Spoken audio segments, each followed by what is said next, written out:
Estamos de volta, Vida e Saúde, o nosso bate-papo até no intervalo tá bom demais. O pessoal todo aqui da Rede Século XXI vindo aqui perguntar, tirar dúvidas, e eu tenho certeza que você de casa também tem um punhado delas. Por isso não perca tempo, ligue agora, tire as suas dúvidas, 0800 777 0021. Nosso tema de hoje é envelhecimento saudável. Vamos voltar aqui para as nossas perguntas, que são inúmeras, não é? Inúmeras perguntas. Voltando à pergunta aqui da nossa irmã, a Francisca Rocha de Jesus, ela tem diabetes, tem 65 anos, pesa 50 quilos e quer saber se deve fazer exercício físico. Se deve fazer exercício, como é que é? Ela tem quanto? 65 anos, pesa 50 quilos e está perguntando se deve fazer exercício físico. Ok. Ela deve, todo mundo deve fazer exercício físico, não tem contraindicação à atividade física.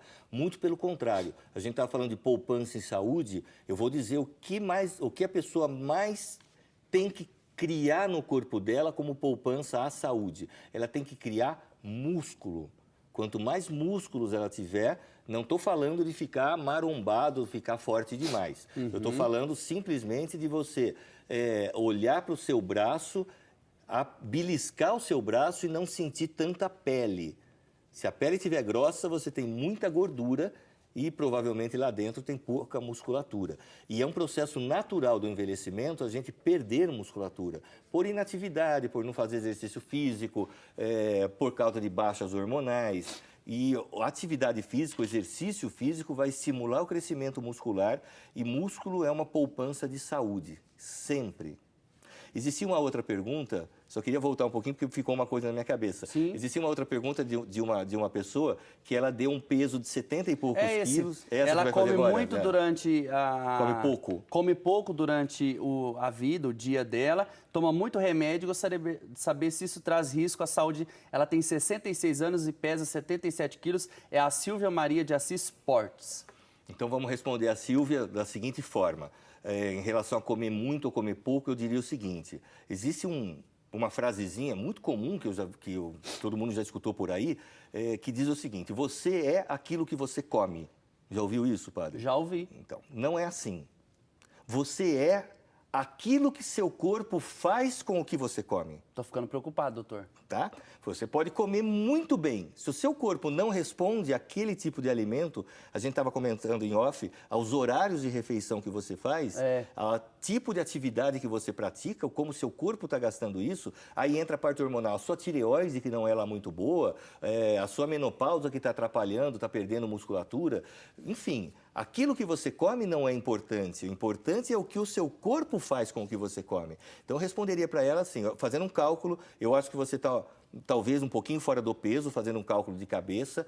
O diabetes vai atrapalhar isso, porque ele vai, se é um diabetes tipo 2 que está usando alguma medicação, ele vai, pelo desequilíbrio, vai ajudar a acumular gordura. Então, a atividade física é fundamental, mas fundamental para queimar essa gordura em excesso e tentar, talvez, não sei se melhorar o organismo, diminuir as medicações que você toma. Medicações, eu já falei, medicações são uma necessidade. Muitas vezes é um mal necessário. A gente puxa o cobertor para cobrir o pescoço e descobre o pé, porque todo remédio tem um efeito colateral. Todo remédio ele vai causar algum probleminha em outra parte do organismo. Mas se é necessário, deve-se usar, tem que se usar sob o controle de um profissional adequado. Olha, a Linete José de Melo, da cidade de Estância, no Sergipe, sua mãe tem 86 anos, toma losartana 2 vezes ao dia, toma supercálcio B, passa o dia sonolenta a ponto de não conseguir se alimentar e vai noite adentro dormindo. Qual atitude a tomar?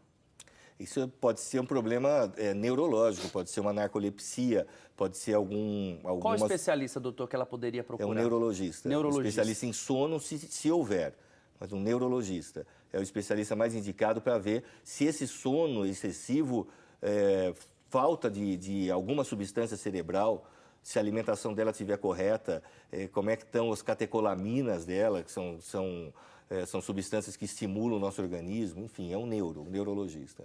Então, fica aí a nossa dica para a senhora procurar levar a sua mãe aí no neurologista. Olha, a Mirtes Lages Fortes Melo Magalhães, da cidade de Teresina, no Piauí, ela disse: cuido muito bem da minha saúde, não como farinha, não é? Depois você pode comentar um pouco sobre isso, nem massa, gordura, refrigerante. Perdi 20 quilos, parabenizo o programa, mandando um abraço pro doutor. E ele disse que o senhor está explicando muito bem, viu, doutor, aqui o conteúdo, o nosso assunto. E também ela diz assim, olha, vocês que estão acompanhando, pode acreditar que o doutor está falando a verdade, porque ela já procurou também um especialista. Eu queria que você comentasse um pouquinho sobre a farinha, que eu achei, ela colocou aqui, não é? A farinha, sim. Enfim, a farinha está na pauta de vários assuntos. Sim. É difícil falar de alimentos, né, para as pessoas, o que comer, o que não comer, hoje em dia principalmente, porque tem a praticidade de tudo que a gente coloca na nossa mesa. Às vezes, as pessoas que estão mais com dificuldade de perda de peso, ou mesmo diabético, eu falo assim, ó, grosseiramente, eu vou falar na pontinha dos dedinhos, 5 coisas que você tem que evitar. Eu vou falar da farinha aí dentro dessas 5 coisas. Então, 5 coisas você tem que evitar para perder peso, se você quiser. Não, eu ia dizer para você que está aí de casa... Anota. Isso, exatamente. Pega a caneta agora, a sua folhinha aí, ó. 5 alimentos que você deve cortar da sua vida, né? Vamos dizer assim. Isso. Cortar é um termo um pouquinho exagerado. Vamos falar, cortar rentinho. Pontinha do dedo, tá? Às vezes a pessoa fala assim, eu posso arrancar a mão fora?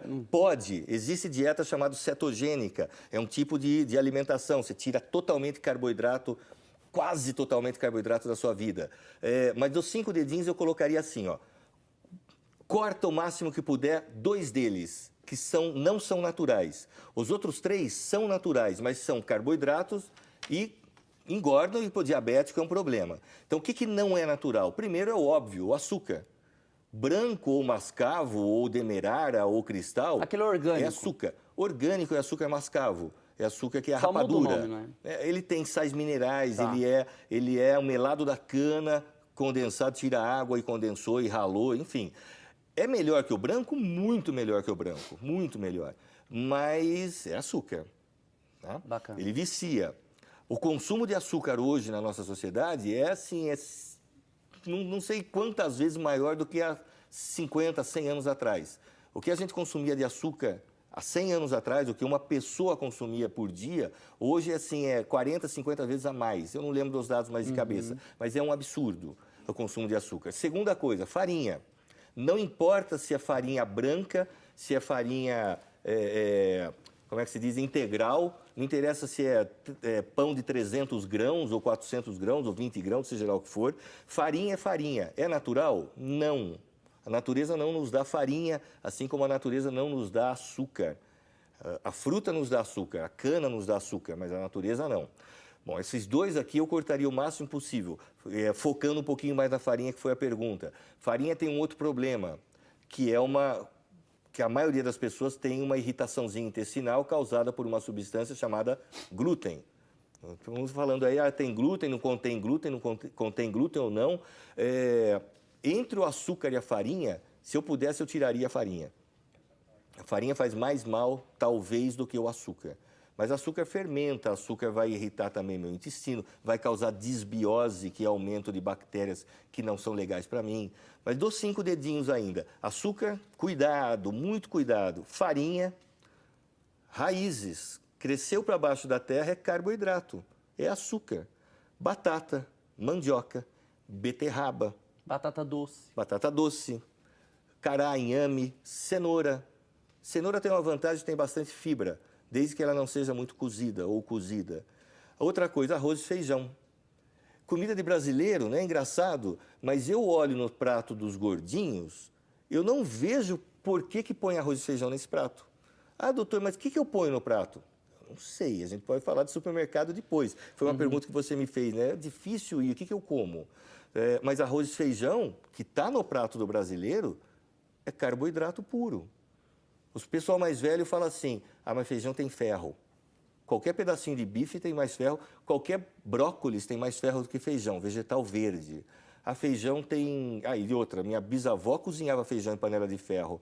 Hoje em dia está meio duvidoso essa história de ter tanto ferro no feijão assim. Feijão tem proteína, qualquer bifinho tem. Feijão tem fibra, cozinhou tanto que não tem. Que sobrou? Sobrou amido. Arroz é amido puro. Arroz integral, melhorou, mas Você quer perder peso, você quer controlar o diabetes, não faz sentido. E por último, fruta, que nós já falamos sobre fruta. Fruta tem açúcar, tá? Então, açúcar, farinha, raízes, arroz, feijão e fruta. Isso é carboidrato. Tomar cuidado. E os dois não naturais, que é a farinha, eu cortaria o máximo que puder. Falar o que para o brasileiro? Pãozinho todo dia na mesa, não tem como. Pizza, não tem como. Olha, nós vamos precisar fazer outro intervalo, doutor. O nosso papo aqui vai render. Então, daqui a pouquinho, nós estamos de volta com o nosso momento de oração, é claro, tá certo? Então, Vida e Saúde volta já, não saia daí.